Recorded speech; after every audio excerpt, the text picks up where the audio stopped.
बैंकों में सामुदायिक चेक डेमो।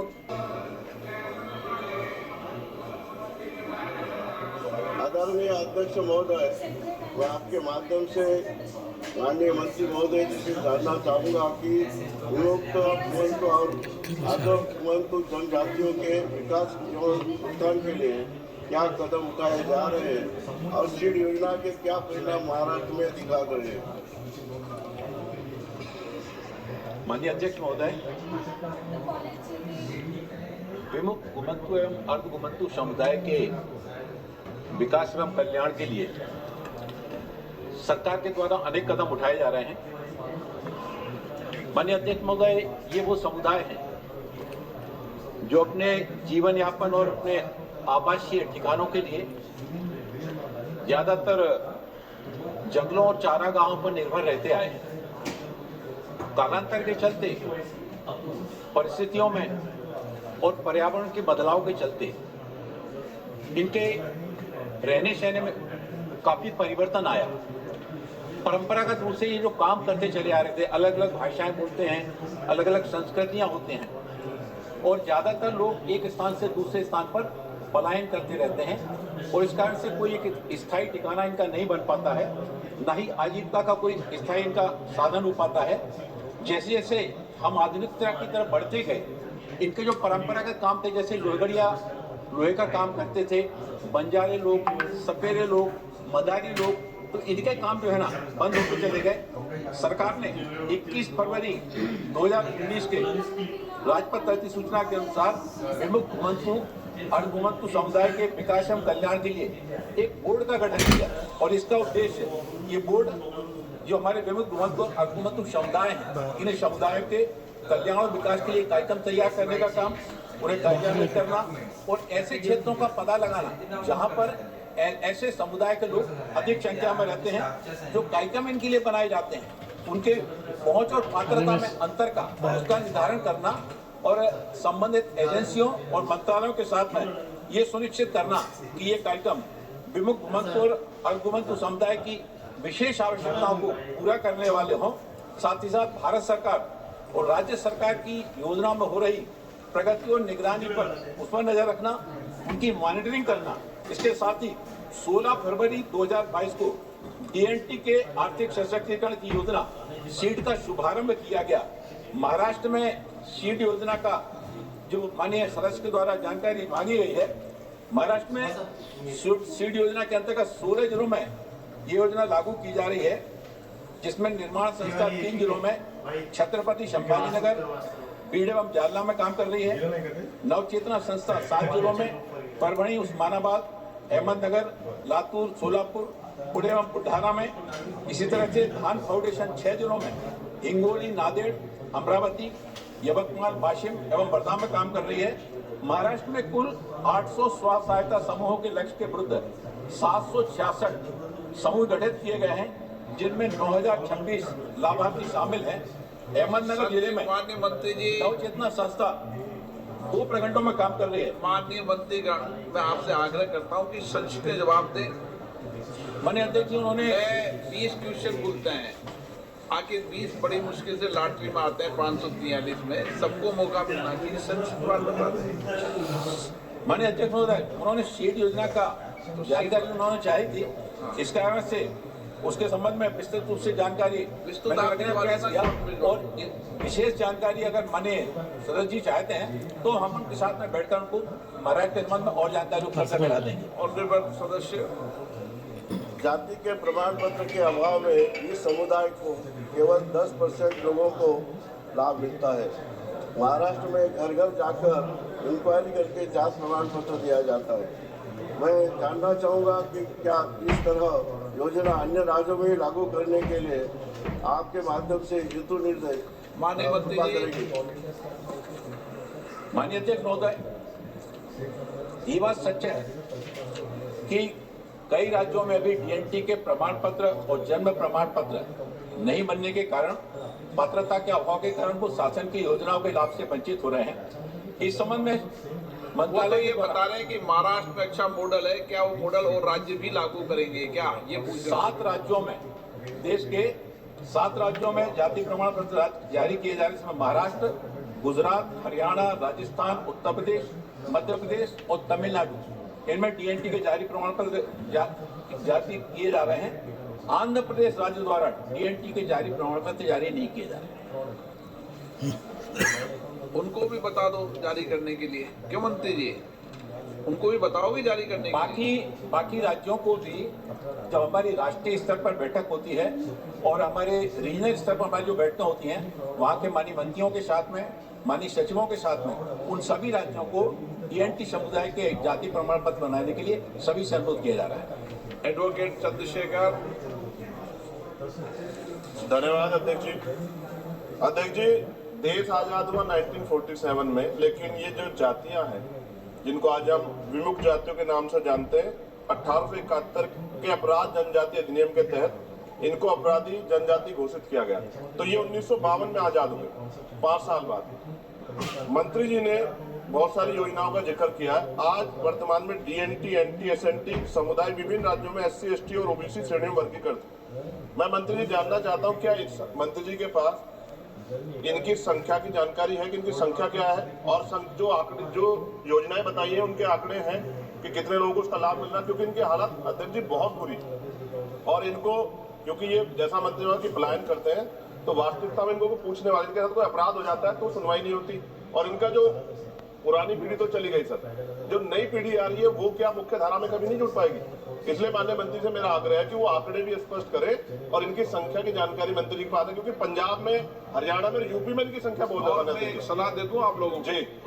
जी देखो, घुमंतु जातियों के जहाँ जहाँ भी डेरे होते हैं, सभी मान्य सदस्यों को प्रयास करना चाहिए कि वह जन सहयोग से ऐसी जातियों के अध्ययन के लिए वहीं पर 3-3 महीने का अगर शिक्षा का केंद्र लगाएंगे तो हम आने वाली पीढ़ी को शिक्षित कर सकते हैं। ये प्रयास मैं भी कर रहा हूँ, आप लोगों को भी करना चाहिए। माननीय अध्यक्ष महोदय, माननीय सदस्य के द्वारा जो कुछ राज्यों को उल्लेख करके उनकी संख्या के बारे में जानकारी चाही गई है, इस संबंध में 2015 में इदाते आयोग बनाया गया, 14 में बनाया गया, जिसने 2015 में अपना कार्य प्रारंभ किया और 2017 में अपनी रिपोर्ट प्रस्तुत की। लगभग 15 करोड़ की अनुमानित संख्या आयोग के द्वारा बताई गई। राज्यों में, जिन राज्यों में विमुक्त बंधु और गुमंतु समुदाय के बंधु पाए जाते हैं, उनके कल्याण के लिए, जैसा कि मैंने बताया कि सरकार के द्वारा सब समाज को लिए साथ में आगे है बढ़ते जाना। हम समाज के जो सबसे अंतिम पंक्ति के अंतिम छोर पर रहने वाले जो बंधु हैं, उन बंधुओं के कल्याण के लिए जो सीड योजना के अंतर्गत सारे राज्यों में काम किए जा रहे हैं, इसमें आजीविका घटक के अंदर उनको सशक्त बनाने के लिए, उनके युवाओं के शैक्षिक सशक्तिकरण के लिए, निःशुल्क कोचिंग के लिए, उनके स्वास्थ्य बीमा के आयुष्मान भारत योजना के अंतर्गत कार्ड बनाए जाने के लिए और प्रधानमंत्री आवास योजना के अंतर्गत उनको आवास उपलब्ध कराए जाने के लिए सरकार के द्वारा इस संबंध में काफी तत्परता से काम किए जा रहे हैं। आजीविका घटक में आप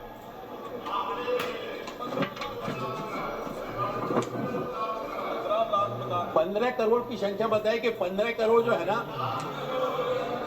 हम तो सभी को लाभ दिलाने के लिए काम कर रहे हैं। राज्य सरकारों के सहयोग से सभी को, किसी को नहीं छोड़ना चाहते। मैंने आपसे जैसा कि कहा कि हमारी सरकार अंतिम पंक्ति के अंतिम छोर तक जो है ना, उसको भी योजनाओं का लाभ दिलाने के लिए माननीय प्रधानमंत्री नरेंद्र मोदी जी के नेतृत्व में काम कर रही है। श्री कृष्णा प्रसाद टेनिटी, आपके माध्यम से मैं मंत्री जी को ये प्रश्न पूछना चाह रहा हूं कि डीएनटी समुदायों के कल्याण हेतु सरकार द्वारा अब तक कौन कौन से प्रमुख कदम उठाए गए हैं? माननीय अध्यक्ष महोदय जी, विमुक्त गुमंतु और गुमंतु समुदाय के विकास के लिए, जैसा कि मैंने बताया कि सरकार के द्वारा बोर्ड का गठन किया गया और इनके विकास के लिए, कल्याण के लिए सीड योजना बनाई गई। उस सीड योजना के अंतर्गत 21 फरवरी 2019 में ये बोर्ड की स्थापना हुई और बोर्ड के साथ साथ सीड योजना के अंतर्गत आवास घटक, उनके स्वास्थ्य के लिए आयुष्मान भारत योजना के कारण उनके शैक्षिक सशक्तिकरण के लिए और इन समुदाय के बच्चों की शिक्षा के लिए निःशुल्क कोचिंग, साथ ही साथ उनको नेशनल ओवरसीज स्कॉलरशिप योजना के साथ में जोड़ करके यहाँ के साथ ही साथ जैसे अनुसूचित जाति के छात्रों को विदेश में पढ़ने की सुविधा का लाभ मिलता है नेशनल ओवरसीज स्कॉलरशिप योजना में, उस योजना का लाभ हमारे डीएनटी समुदाय के छात्रों को भी मिले। इसी तरह से आवास घटक योजना के अंतर्गत प्रधानमंत्री आवास योजना के अंतर्गत टीएनटी समुदाय के बंधुओं को भी उनको राज्यों से अनुरोध किया जा रहा है भूमि उपलब्ध कराने के लिए, उनकी सूची बनाने के लिए केवल मध्य प्रदेश सरकार के द्वारा 3047 लाभार्थियों की सूची इस आवास योजना घटक के अंतर्गत भेजी गई है। बाकी राज्यों से सभी से अनुरोध किया जा रहा है कि इन सारी योजनाओं का लाभ कराने के लिए वो सरकार के साथ में करने का अनुरोध करें।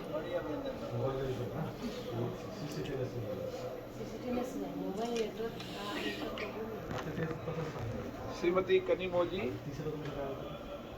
Sir, thank you, sir. So there are many individuals belonging to scheduled tribes from. So there are many individuals belonging to different scheduled tribes across. But there are discrepancies when it comes to the census verification database and what is there in the state office.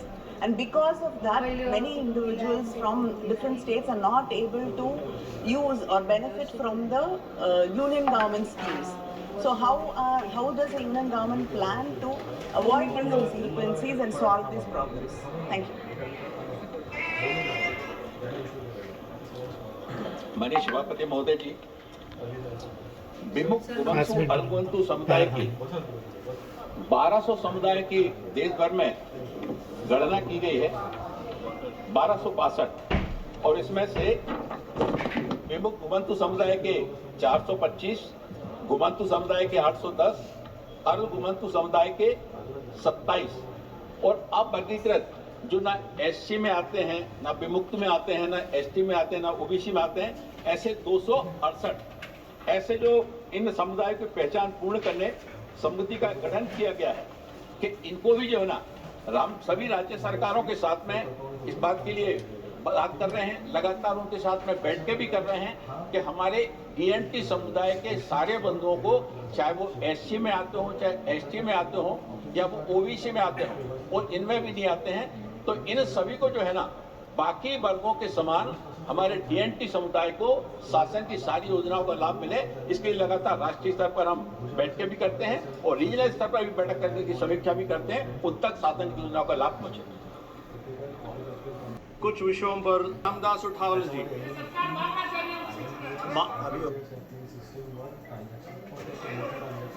Paper लेके